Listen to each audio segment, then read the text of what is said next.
said a change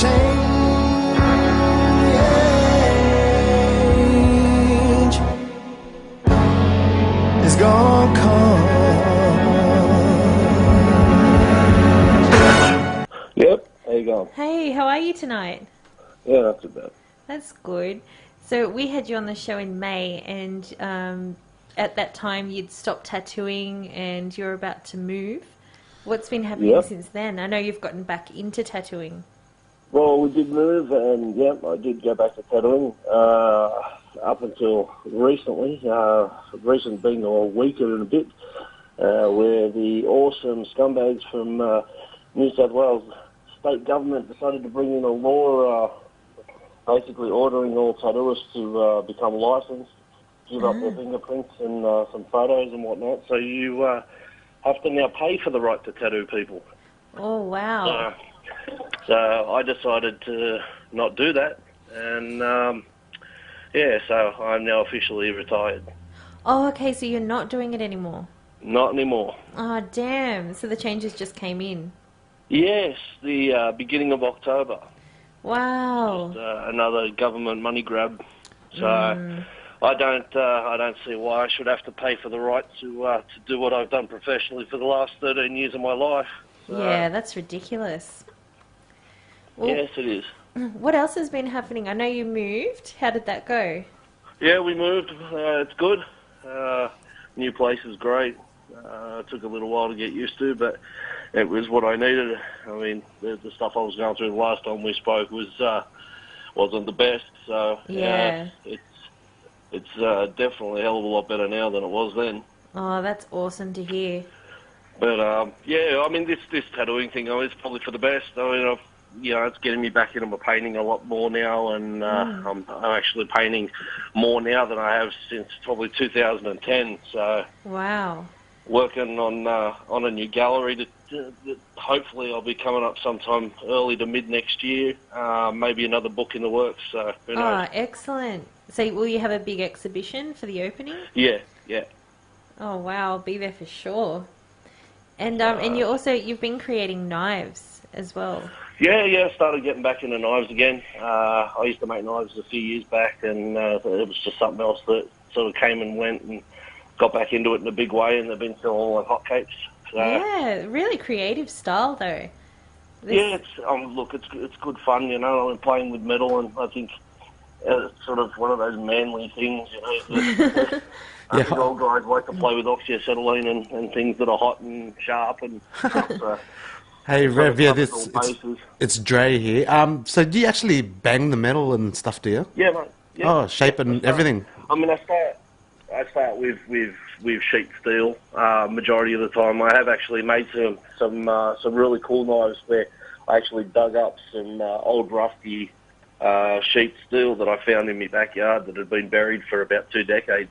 It was really rusted and really pitted.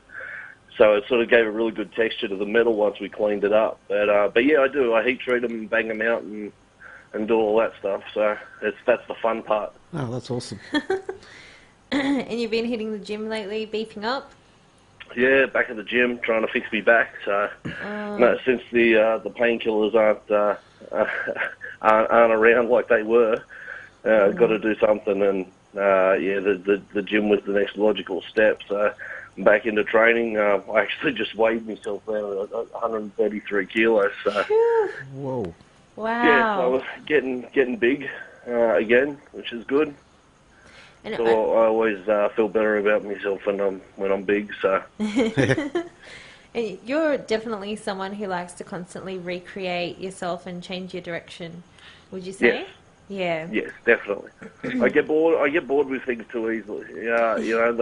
Things become very stale very quickly for me. So, I'll travel in one direction doing one certain thing, or 110%, and then, eventually it'll just come to a point where I either need to change it or just drop it altogether and start on something else. So, yeah, I'm a bit like that myself. I totally get that. And could you tell us about some of the changes that you have made recently? For me? Yeah. Since the last time we spoke, I'm actually, at the moment, I'm really trying. I mean, the last time we spoke, I was actively campaigning against the use of opiate meds like OxyContin and stuff like that.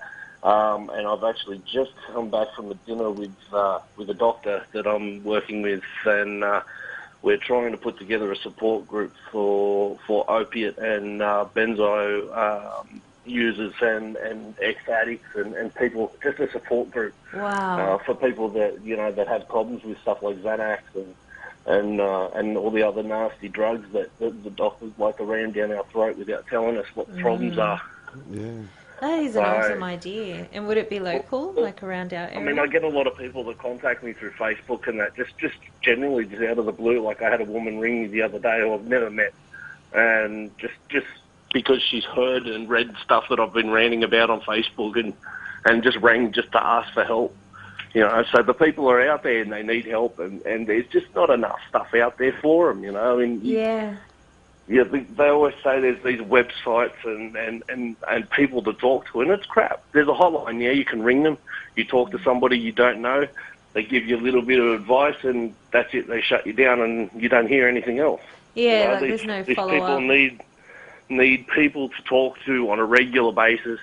You know, trying to quit something isn't something that you just stop taking it and then you've hit it on the head and you think that's it, you're fine. You don't. You need ongoing support. You need somebody to sit there and not necessarily hold your hand, but somebody to say, look, you're doing well, you're doing great. You know, just to reinforce what you're doing is the right thing. It's very easy to relapse on and forget how bad you were when you were on the stuff. Yeah. And it's a real private battle too, isn't it? I mean, it is. Not like everybody talks about it. Well, the thing is, like, you can never truly understand what it's like unless you've done it yourself. Mm. Oh, I'd love to hear more about the support group once you do get it going. Yeah, well, we're hoping it'll be sometime very soon. I mean, there's a few things we need to hammer out and make official and whatnot, but once it actually comes together, I mean, it'll be all over social media and stuff like that. We'll be advertising that it's there for everybody and it's free. You know, it's not like we're in it for money or anything like that. We're just there to help everyone. No, that's great. No, we'll have to get you in for an interview once it's all started. Yeah, for sure. And what about also, I stumbled upon your blood step. How cool is that? I was like, wow.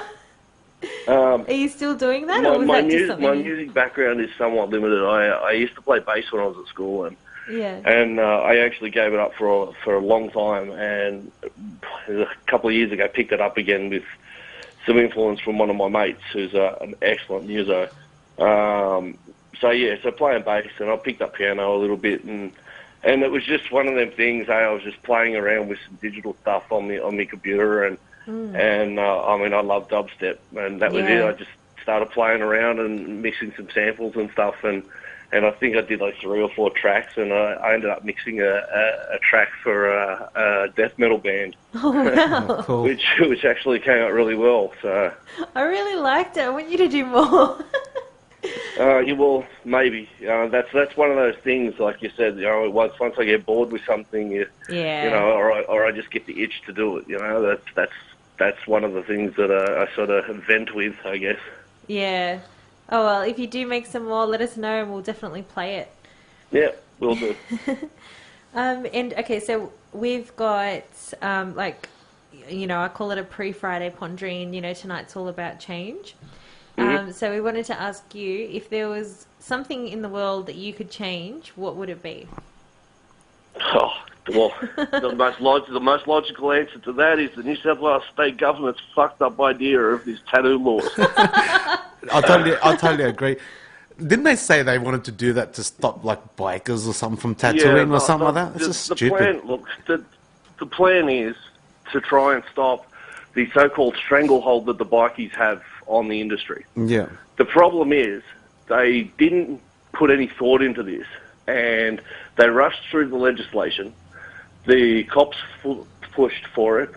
There's no real rules or regulations to this so-called legislation. So if you ask somebody from Fair Trading a question about this, they'll give you an answer. You ask somebody else from Fair Trading, they'll give you a completely different answer. Oh, well, that's not good. So they're sort of thinking on their feet as it progresses.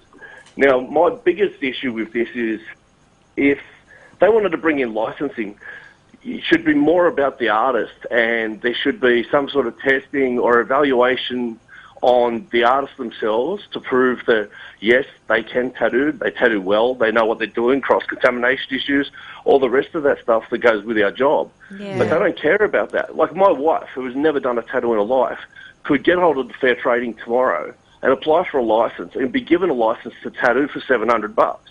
Oh, okay. They don't care about the actual tattoo industry. They don't care about the artist. Yeah. They don't care about the business owner. They don't care about the public that are getting tattooed. All they see is money, money, money, money, and give it to us. That's ridiculous. And they're discriminating. So, and I found out the other day, apparently, it hasn't been confirmed, but apparently Queensland is now following suit. And if they do, then it won't be long before Victoria does, and soon enough it'll be a nationwide thing, and it's really, I mean, why are you targeting a job like ours when realistically we're the artists? Like, it's not us that you've got a problem with. Yeah, exactly.